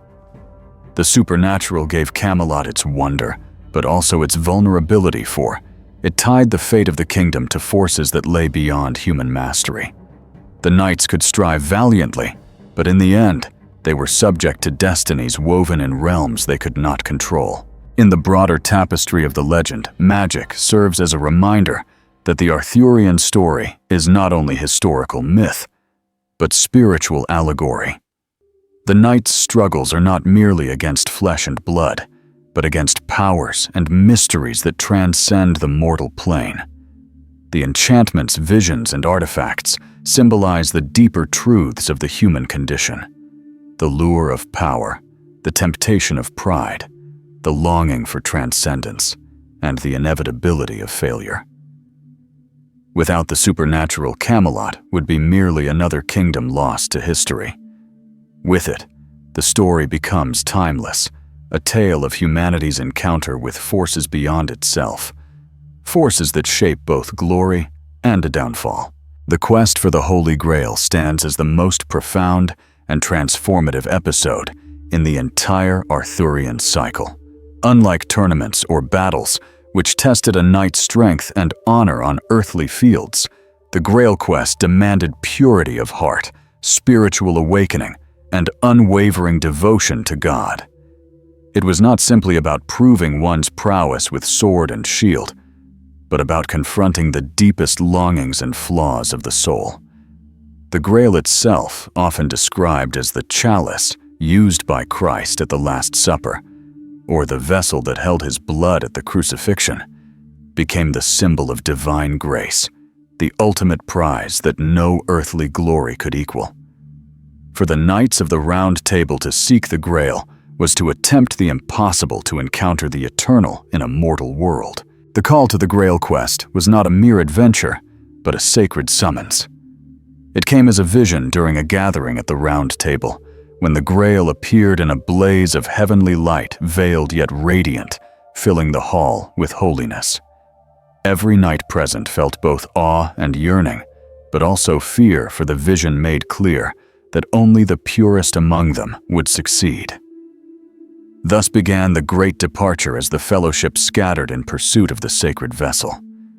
What had once been a united circle of knights was now broken into individual journeys, each knight tested according to his own virtues and vices. The Grail quest fractured Camelot's unity, and in that fracture lay the seeds of its decline. For many knights, the quest ended in failure. Lancelot, despite his unmatched skill and valor, could not attain the Grail because of his forbidden love for Guinevere. His heart was divided, and his sin prevented him from beholding the divine fully. He was granted visions of the Grail, but always through barriers, glimpses that tormented him with the knowledge of what he could never possess. Gawain too failed his pride and rashness, blinding him to the humility required for the quest. Other knights perished along the way, defeated not by enemies of flesh, but by their own weaknesses. These failures were not meaningless, however. They revealed the moral truth that worldly greatness alone could not secure spiritual victory. Only a few knights came close to fulfilling the quest, and among them two stand out most clearly: Percival and Galahad. Percival, whose innocence and sincerity had once caused him to fail by remaining silent at the Fisher King's castle, grew through suffering and repentance. His journey revealed that mistakes could be redeemed through persistence and humility. Ultimately, he achieved a vision of the Grail, though he remained a seeker rather than a perfect vessel. Galahad, by contrast, was the pure knight destined from birth to achieve what no other could. His spotless virtue allowed him to behold the Grail in its fullness, experiencing direct communion with God. In some accounts, after achieving the vision, Galahad ascended to heaven, his mortal purpose complete.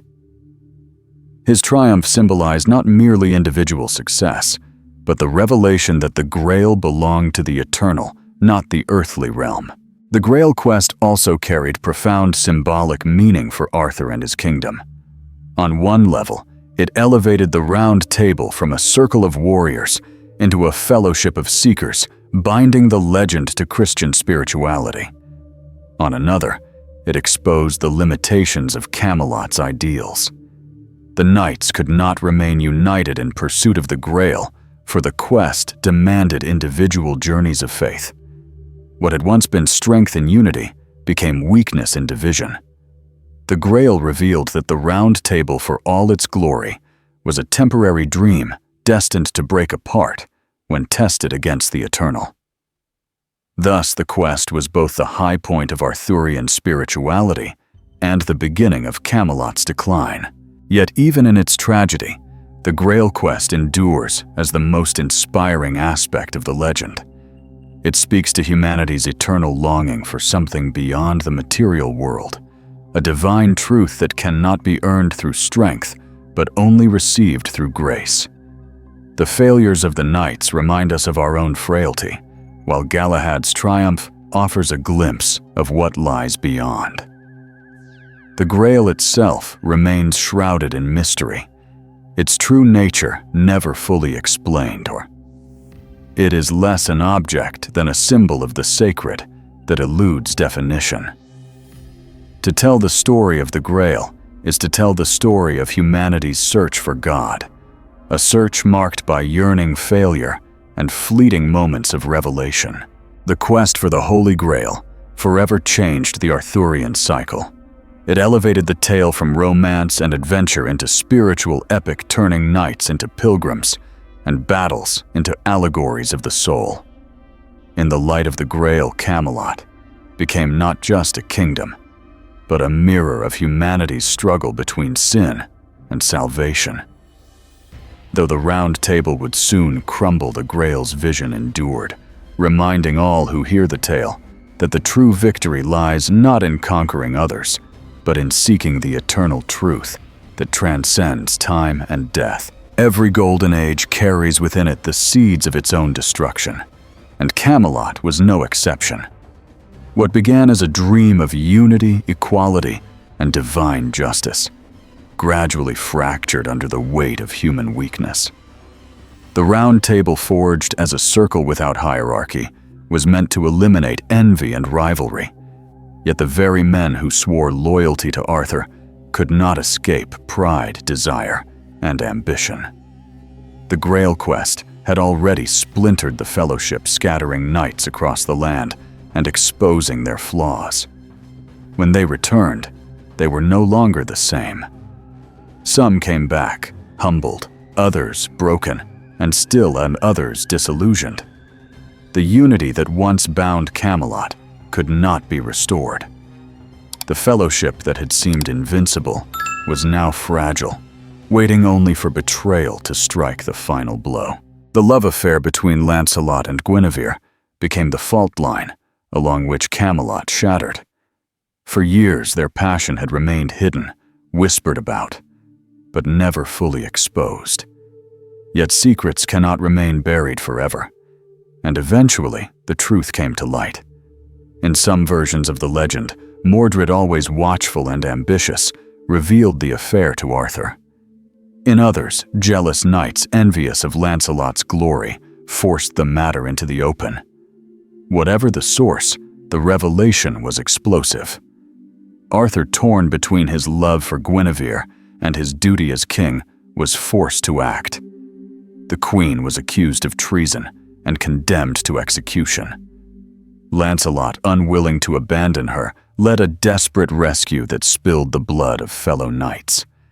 In that moment, the Round Table was not only divided, it was broken beyond repair. Arthur's response to the betrayal revealed the tragedy of his character. He was not simply a king betrayed by wife and friend. He was the embodiment of a vision betrayed by those closest to him. To forgive them would have been to ignore the oath of loyalty that held the Round Table together. To punish them was to destroy the very fellowship that gave Camelot its strength. Trapped between love and law, Arthur chose justice, but in doing so, he doomed his kingdom. His knights, forced to take sides, turned against one another. Battles that should have been fought against external enemies now erupted within the walls of Camelot itself. Brother fought brother, and the shining dream descended into civil war. The civil war that followed was as much spiritual as it was political. It was not merely a contest for power, but a revelation of weakness. The Round Table had promised equality and unity, but the knights could not rise above jealousy and vengeance. The very ideals that made Camelot great became the instruments of its destruction. Loyalty became rigid vengeance in Gawain's relentless pursuit of Lancelot. Love became treachery in Guinevere's passion for another man. Strength became tyranny in Mordred's rebellion. What had once been virtues turned into weapons that cut the fellowship apart. The fall of Camelot was not a single event, but a slow unraveling threads of betrayal and pride, pulling the dream to pieces.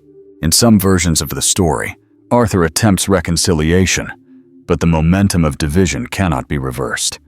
Lancelot flees to his lands.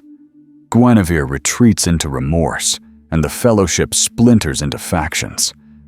Arthur, who had once been the symbol of unity, finds himself a king without a kingdom, a leader without harmony among his followers. The Round Table, once full of shining knights, is left empty and hollow, its circle broken by betrayal.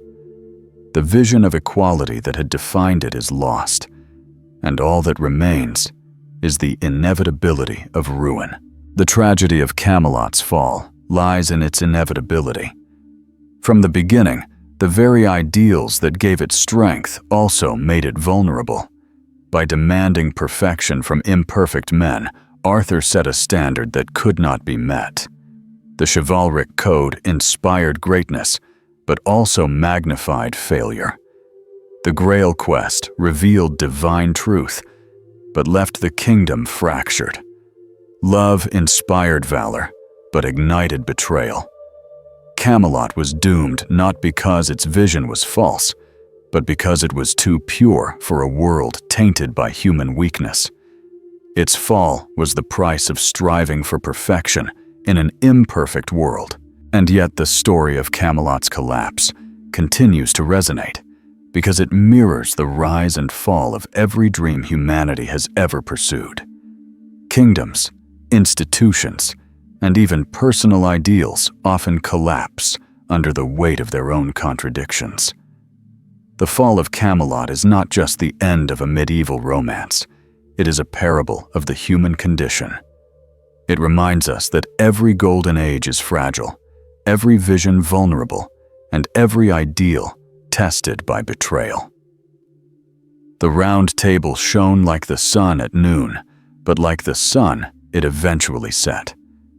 Its brilliance, however, did not vanish into darkness. It left behind a story, a memory, and a lesson that still lingers in our collective imagination. The end of Camelot came with blood and steel on the battlefield of Camlan, a place etched in legend as the grave of Arthur's dream. What had begun as whispers of betrayal within the Round Table erupted into open rebellion when Mordred seized the throne in Arthur's absence. Some stories tell us that Arthur had marched across the sea to campaign in Gaul, leaving his kingdom in Mordred's care, only to return and find his nephew, or in some versions, his own son, crowned as king and attempting to claim Guinevere as his queen. This usurpation was more than a political coup. It was the final desecration of loyalty, love, and kinship. For Arthur, the betrayal was unbearable, and yet inevitable. He had built Camelot on ideals of trust and unity, and now those very ideals lay in ruins. The only path left was war. The armies of Arthur and Mordred met at Camlann in a clash that was as much symbolic as it was physical. On one side stood Arthur, weary yet resolute, fighting not only for his throne, but for the dream of a kingdom bound by honor. On the other stood Mordred, fierce and ambitious, embodying the ambition and treachery that had corroded the Round Table from within. The battlefield itself seemed to mirror the doom that hung over the kingdom. Blood stained the earth, brothers cut each other down, and knights who had once feasted together now clashed as mortal enemies. The dream of unity once embodied in the perfect circle of the Round Table now lay broken in shards across the field. The legends differ in detail, but agree on the central moment Arthur and Mordred confronted each other in single combat. The king and the traitor, bound by blood, yet divided by fate, struck each other with lethal force. Arthur, wielding the mighty Excalibur, dealt Mordred a mortal blow, but not before Mordred's spear pierced his father's body. The image of Arthur impaled, yet still strong enough to drive his sword into his enemy, captures the paradox of his story. Even in death, he remained a king, unyielding in defense of the dream he had built. Yet in that same act, the prophecy of Camelot's doom was fulfilled, and the Golden Age ended in mutual destruction. The Battle of Camlann is remembered as more than a political collapse. It is the archetypal tragedy of ideals destroyed by human frailty. Each knight who fell on that field represented not only a life lost, but a fragment of the Round Table shattered. The brotherhood that had once sworn to protect the weak and uphold justice now destroyed itself from within. This fratricidal conflict revealed the ultimate truth of Arthur's reign, that no vision, however noble, can endure when trust is broken and loyalty consumed by ambition. Camlann was the battlefield of disillusionment, where the bright promises of chivalry dissolved into the dark reality of human weakness. Arthur's wounding at Camlann also carries layers of symbolic meaning. Struck down by his own blood, he became a victim not of foreign invaders, but of betrayal within his own house. This echoes the biblical archetypes of Judas or Absalom figures, whose treachery destroyed the very leaders they should have served. Arthur's fall reminds us that the greatest threats to any ideal do not come from outside enemies, but from internal corruption. Camelot did not collapse because of Saxons or Normans, but because of love turned to betrayal, loyalty turned to vengeance, and ambition turned to treason. In this way, the legend of Camlann becomes a timeless warning. The seeds of ruin always lie within. Yet even in this bleakest hour, Arthur's story does not end in despair. As he lay mortally wounded, he entrusted Sir Bedivere with the task of returning Excalibur to the Lady of the Lake.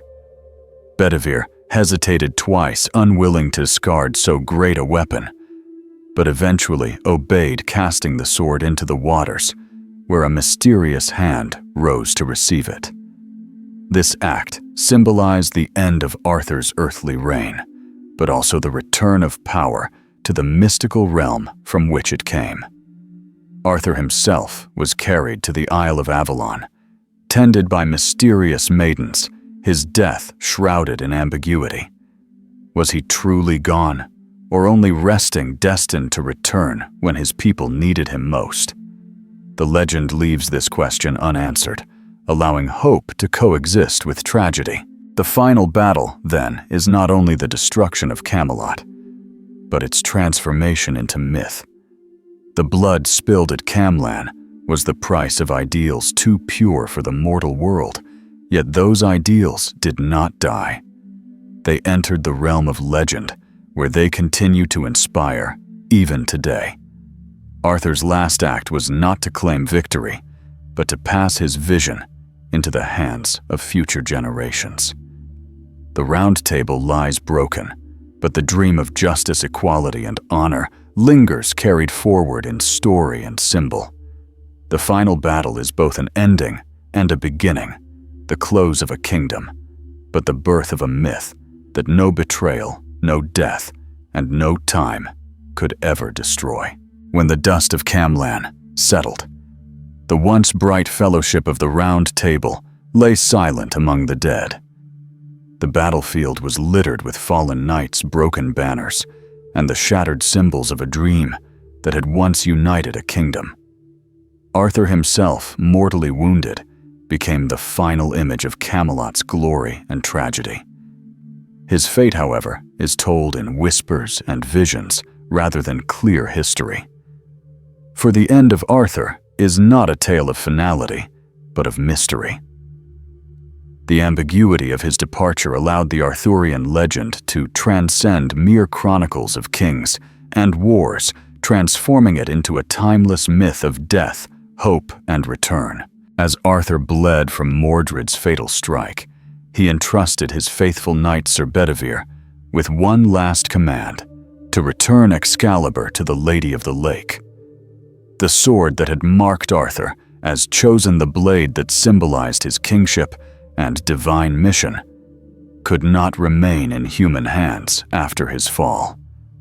Bedivere struggled with the order, twice hiding the sword, instead of casting it away, for he could not bear to discard such a treasure. Only on his third attempt did he obey, and when he threw Excalibur into the waters, a mysterious hand rose from the depths to catch it, before vanishing beneath the waves. With this act, the covenant between Arthur and the mystical powers of Britain was complete. Excalibur had returned to its origin, and Arthur's reign had ended. But Arthur's journey did not close with the surrender of his sword.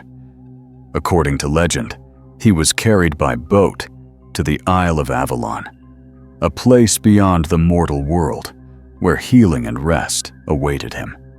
Some accounts describe maidens clad in black, led by Morgan Le Fay, bearing him away to this otherworldly sanctuary. Avalon itself is shrouded in mystery, described as both a paradise and a place of enchantment where time does not pass, as it does in the mortal realm. There, Arthur was said to rest, neither dead nor alive, awaiting the hour when Britain would need him once more. This idea of the once and future king became central to the Arthurian myth, suggesting that Arthur was not merely a historical ruler, but a messianic figure whose story transcended time. The aftermath of his departure was one of ruin. Camelot, once the shining example of justice and unity, crumbled without its king. The knights were gone, the fellowship destroyed, and the dream of the Round Table reduced to fragments of memory. Guinevere, stricken by grief and guilt, withdrew from the world and entered a convent, devoting the remainder of her life to prayer and repentance. Lancelot, consumed by sorrow, followed a similar path, retreating into penance and solitude. Their stories ended not in reconciliation, but in mourning their love, transformed into a lifelong burden of regret. In this way, the human cost of Camelot's fall echoed beyond the battlefield, scattering its survivors into exile and silence.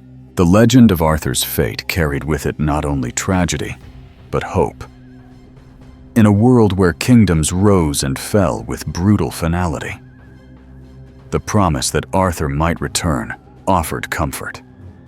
He became a symbol of renewal, a king who would rise again to restore justice when darkness overtook the land.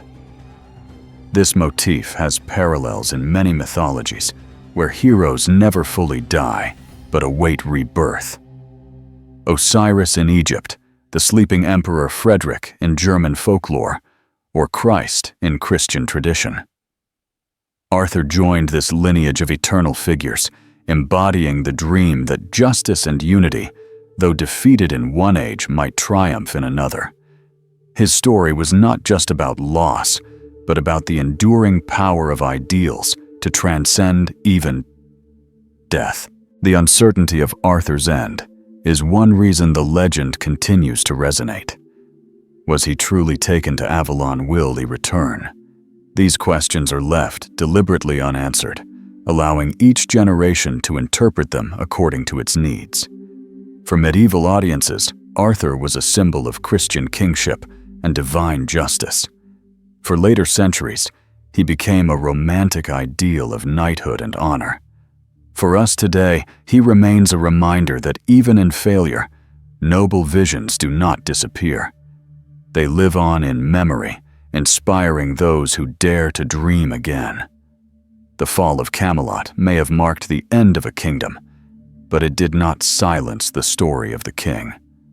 Instead, it transformed Arthur into something greater than a ruler, a myth, a hope, and a promise. Thus, the aftermath of Camlan is not simply a tale of despair.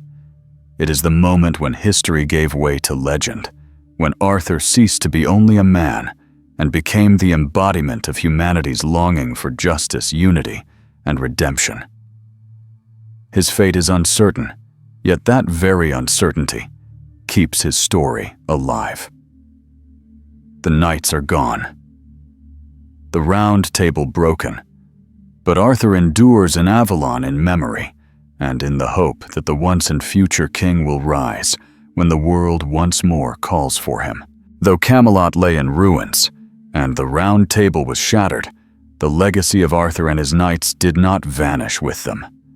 Instead, their stories spread across centuries and continents, reshaped and retold by poets, chroniclers, and dreamers who found in these legends something more enduring than kingdoms or crowns.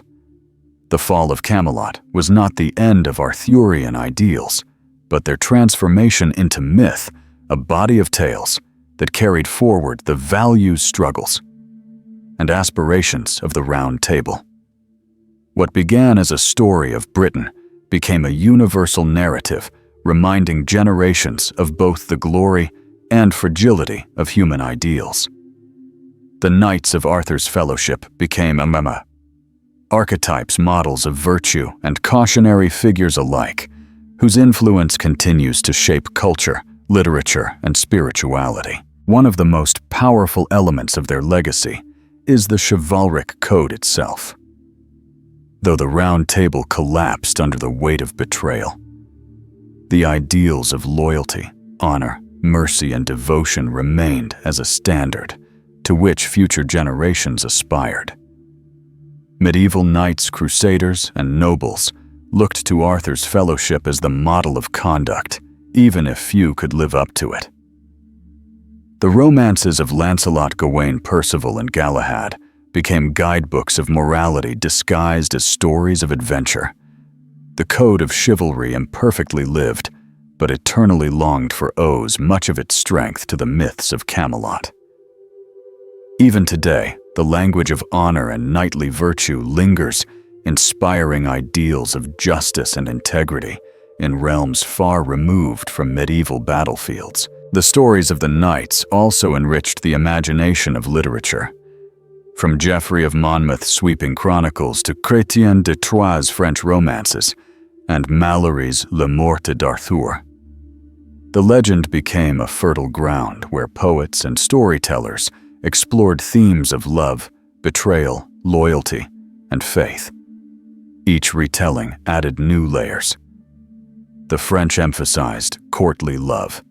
The English underscored loyalty and tragedy, and later, writers used Arthurian motifs to comment on their own times. Tennyson's Idylls of the King in the 19th century, for example, reimagined Camelot as a moral allegory for the Victorian age, exploring the conflict between idealism and human weakness. The legacy of the knights is therefore not static. It evolves with every generation, adapting to new cultural needs while retaining its timeless essence. Beyond literature, the Arthurian legacy influenced broader cultural and spiritual imagination. The Grail quest, in particular, became a symbol of the soul's search for transcendence. Mystics and theologians saw in it a mythological metaphor for humanity's longing for divine truth, while later thinkers reinterpreted it as the search for meaning in a fragmented world. The Grail became not just a Christian relic, but a universal symbol of ultimate fulfillment, whether spiritual, moral, or personal. The knights who sought it. Percival Galahad and even Lancelot represent humanity's different responses to the call of the eternal. In this way, the legacy of the Round Table extended beyond the realm of politics into the realm of the soul, offering an allegory for life's deepest questions. The legacy also lies in the cautionary lessons of Camelot's fall.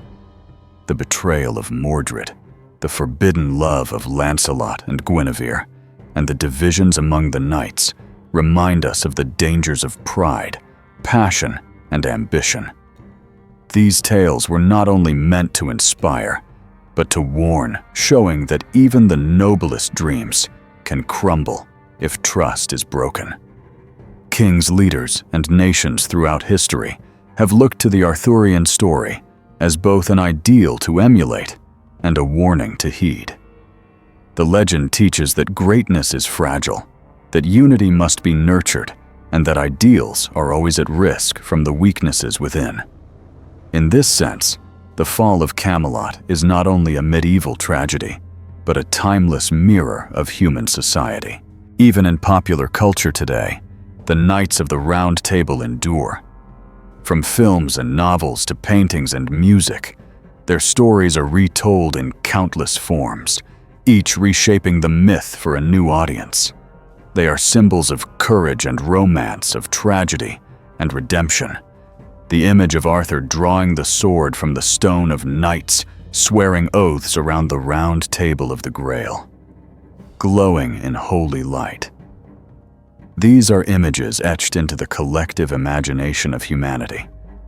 They survive because they speak to something universal: the yearning for justice, the struggle against betrayal, the hope for transcendence, and the belief that even in failure, ideals can live on. Thus, the legacy of the Knights is not simply a set of medieval stories, but a living tradition. Camelot may have fallen, but its vision endures in every tale of loyalty, in every dream of justice, in every quest for truth. The Knights of the Round Table remind us that while human efforts often end in ruin, the ideals we strive toward can outlast kingdoms and kings. Their story is not only about what was lost, but about what remains a beacon that continues to guide hearts across time and culture. As we close the journey through Arthurian legend, one truth becomes clear. The story of the Round Table is not simply about knights in armor or castles long turned to dust. It is about the eternal struggle of humanity to live by ideals higher than itself. The knights who swore their oaths at Camelot were not flawless saints, but flawed men striving toward perfection. And in that striving, they revealed the nobility and fragility of the human spirit. The Round Table was a dream, one that promised equality, justice, and fellowship. But like all dreams born in this world, it was tested by desire, pride, and betrayal. Its rise inspires us, its fall warns us, and its legacy continues to shape how we imagine honor, loyalty, and truth. The figures we have met: Arthur, Guinevere; Lancelot, Gawain; Percival, Galahad, Mordred, and Merlin are more than characters in a story. They are archetypes of human possibility. Arthur represents the leader who seeks unity, but is undone by forces he cannot control. Guinevere reveals the power and peril of love, both inspiring and destructive. Lancelot shows us the paradox of greatness tainted by weakness, while Galahad embodies the vision of purity that transcends human limits. Percival reminds us that innocence can grow into wisdom, and Mordred warns us that betrayal often comes from within. Merlin, the architect and prophet, symbolizes wisdom that can guide but not prevent destiny. Together, they form a tapestry of virtues and flaws, victories and failures that mirrors our own struggles. The story of Camelot endures because it is not bound by time. Though born in the medieval imagination, it carries truths that resonate across centuries. Every generation has its own round table, its own attempt to create unity, equality, and justice. And every generation faces its own betrayals, its own failures, and its own decline. The fall of Camelot is not just a medieval tragedy. It is a universal pattern reminding us that even the noblest visions must contend with the frailties of human nature. Yet this is not a message of despair. If anything, it is a call to rise again, to rebuild, to strive for ideals, even knowing that perfection may never be achieved. At the same time, the Arthurian cycle reminds us that the quest is never wasted, though the knights failed to preserve their fellowship. Their striving gave birth to a legend that outlived them. The Grail may have ascended beyond the world, and Camelot may have fallen into ruin, but the vision of justice, loyalty, and honor continues to inspire. This paradox that failure can produce a legacy more enduring than success gives the story its power. We are not drawn to Camelot because it triumphed, but because it fell, and in its fall, revealed truths about ourselves. We learn from its victories, but we remember its betrayals, because they echo in our own lives. Arthur's mysterious departure to Avalon captures this paradox perfectly. The king does not die in a way that closes the story. He is carried into myth, resting until the world calls for him again. The once and future king embodies the hope that ideals, though broken in one age, may return in another. We carry that hope in our own times, longing for leaders who embody justice, for communities bound by loyalty, for quests that lift us beyond ourselves. Arthur's promised return is not only about a king, but about the eternal return of ideals, the reminder that humanity will always reach again for its round table. As we reflect on the full story of the knights, we must recognize that their tales are not escapist fantasies, but moral mirrors. They remind us that power without humility collapses, that love without loyalty destroys that loyalty, without mercy corrupts, and that ideals without vigilance fade. They challenge us not to idolize perfection, but to embrace the struggle of striving. Camelot was never meant to last forever. It was meant to teach us that the dream of justice must be pursued again and again, even in the face of inevitable imperfection. And so the legacy of the Round Table endures, not as a kingdom we can visit, but as a vision we can carry. Each time we seek justice when betrayal tempts us, each time we choose loyalty when ambition calls, each time we pursue truth. Though failure looms, we take our seat at that legendary circle. Camelot may have fallen, but the Round Table remains eternal in story and in spirit, reminding us that while kingdoms pass, ideals. In that sense, Arthur has never truly left us. He waits in Avalon, and in our imaginations, ready to rise whenever humanity dares to dream of a golden age once more.